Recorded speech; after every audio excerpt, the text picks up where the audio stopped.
స్వచ్ఛమైన నాణ్యమైన గౌదర్పార్ పూజా ఉత్పత్తులు www.gaudarpar.com ద్వారా ఆన్లైన్ లో ఆర్డర్ చేయండి. మీ ఇంటిని దేవాలయంగా మార్చుకోండి.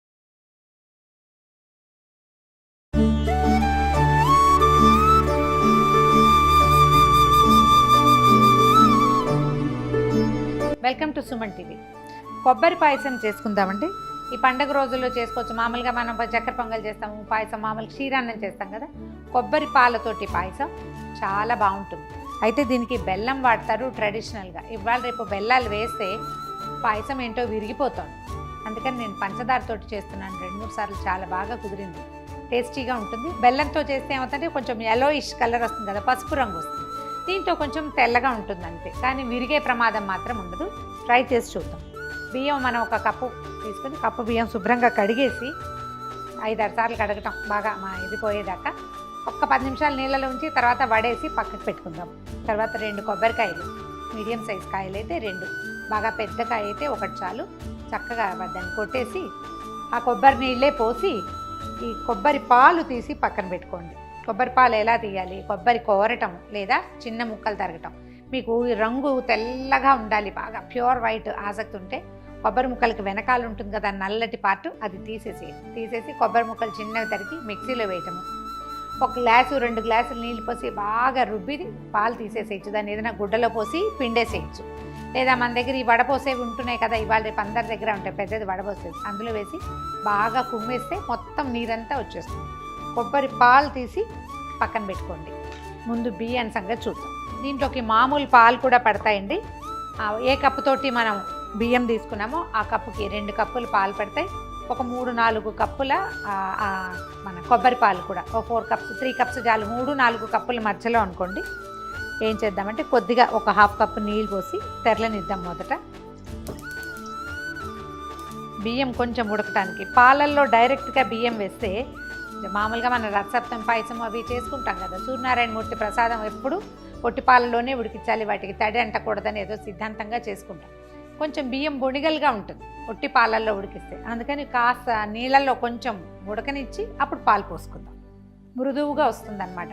బియ్యం నీళ్ళు పెట్టుకున్నాం కదా, ఈ నీళ్ళు ఎసరు వచ్చేసరికి కల్లా ఈ కడిగి పక్కన పెట్టుకున్న బియ్యాన్ని ఇందులో వేసేస్తాం.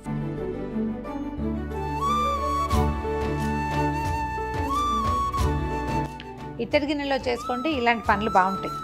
ఈ నీళ్ళు ఎగిరే టైంకి పాలు పోసేద్దాం. ఈ లోపల ఒక 4-5 బాదం పప్పుల్ని నీళ్ళల్లో నానబెట్టి సన్నగా పొడుగ్గా చీలికలు తరిగా నీటిలో నానబెడితే చెక్కు వచ్చేస్తుంది. ముక్కలు మెత్తగా తెగుతాయి అన్నమాట. ముక్కలు తీసాం. తర్వాత ఏమో కాసిన జీడిపప్పులు, తర్వాత కొన్ని కిస్మిస్లు తీసుకుందాము. ఓ 2 కప్పులు పాలు పోసేద్దాము. ఇందులో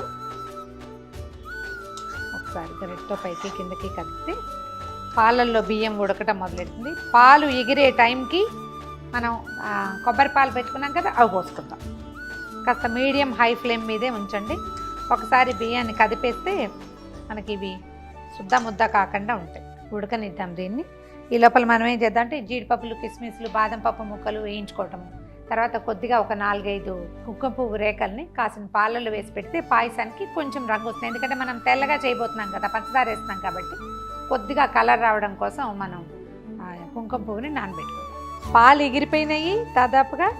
అన్నం కూడా ఉడుకు పట్టేసింది కదా. ఇప్పుడు మనం రసం తీసి పెట్టి, రసం కాదు ఏమంటారు దీన్ని, పాలు తీసి పక్కన పెట్టుకున్నాం కదా, కొబ్బరి పాలు ఇందులో పోసి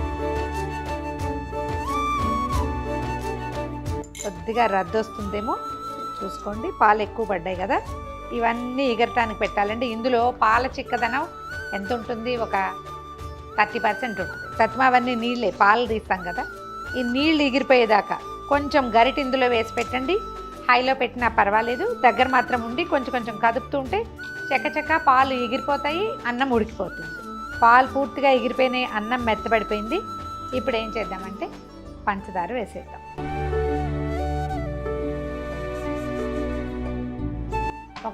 ఒకటి మీద ఇంకొంచెం పడుతుందండి. అంటే కొబ్బరికి తీపి కావాలి కాబట్టి కొంచెం 1 కప్పు బియ్యానికి 1 కప్పు బాబు అట్లా పంచదార వేస్తే సరిపోతుంది. ఇప్పుడు ఏం చేద్దాం అంటే పాలల్లో నానబెట్టి పెట్టాను కదా ఈ మన కుంకుమ పువ్వు రేకలు, ఇవి కూడా వేసేద్దాం. ఈ పంచదార కరిగి ఇది మన పాయసం పూర్తిగా సెట్ అయ్యే లోపల కొద్దిగా నెయ్యి పెట్టి మనం బాదం పప్పులు, జీడిపప్పులు, కాసిన కిస్మిస్లు వేయించేసుకుందాము. అడుగు మాడిపోతుంది అలాంటి భయాలు ఏమక్కర్ల. పంచదార ఏంగానే కరిగిపోతుంది. నెయ్యి కొంచెం వేడెక్కాక మనం కట్ చేసి పెట్టుకున్న బాదం పప్పు పలుకులు, తర్వాత జీడిపప్పు, కొద్దిగా కిస్మిస్ కూడా వేసుకోవచ్చు. స్టీల్ బౌల్ ఏదైనా ఇవ్వ, గ్లాస్ బౌల్లో వేయలేనివి, చిన్న బౌల్స్ కదా. పంచదార పూర్తిగా కరిగిపోయింది, పాయసం చక్కగా పాళంగా కనపడుతుంది. ఇలాంటప్పుడు ఇంత కన్సిస్టెన్సీలో అంటే ఈ చిక్కదనంతో తీసేస్తే కొంచెం చల్లారేసరికి గరిటతోటి తీసేలాగా వస్తుంది. ఈ బుడగలు వచ్చే సమయం చూడండి, ఆ బుడగలు వచ్చేసరికి ఆపేసుకోవచ్చు. స్టవ్ ఆపేద్దాము. కొంచెం కొట్టి పెట్టుకున్న ఏలక పొడి వేద్దాం.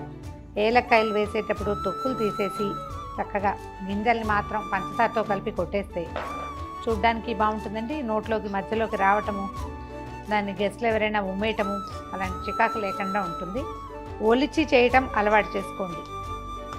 కాస్త పంచదార వేస్తే ఈజీగా మనం చపాతీలు చేసే కర్రతోటి కూడా నల్ల కొట్టేసుకోవచ్చు. ఇందులో పైన ఎక్స్ట్రా నెయ్యి ఏం వేయట్లేదండి. బాదం పప్పులు అవి వేయించి పెట్టాను కదా, ఆ నెయ్యే వేస్తున్నాను. స్టవ్ ఆపేస్తాను.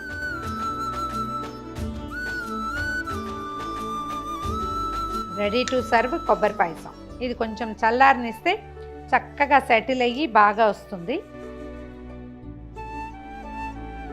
బెల్లంతో కూడా చేయొచ్చండి. మీ బెల్లంతో పాలు విరగవు అలా అనిపిస్తే మీకు నమ్మకం ఉంటే కనుక బెల్లం వేస్ట్ చేసినా కూడా ఇంకా కొంచెం రంగుగా మరెక్కువ రుచిగా కూడా ఉంటుంది. పంచదారతో ఉండే రుచి వేరు, బెల్లపు రుచి వేరు. కమ్మని రుచికరమైన కొబ్బరి పాయసం ట్రై చేసి చూడండి. బెల్లంతో కూడా ట్రై చేయొచ్చు, హెల్దీ అనుకుంటే ఆ ట్రయల్ కూడా వేసి చూడండి. ఈ వీడియో కనుక మీకు నచ్చినట్లయితే లైక్ చేయండి, షేర్ చేయండి. మరిన్ని ఇంట్రెస్టింగ్ వీడియోల కోసం సుమన్ టీవీకి సబ్స్క్రైబ్ చేసుకోండి.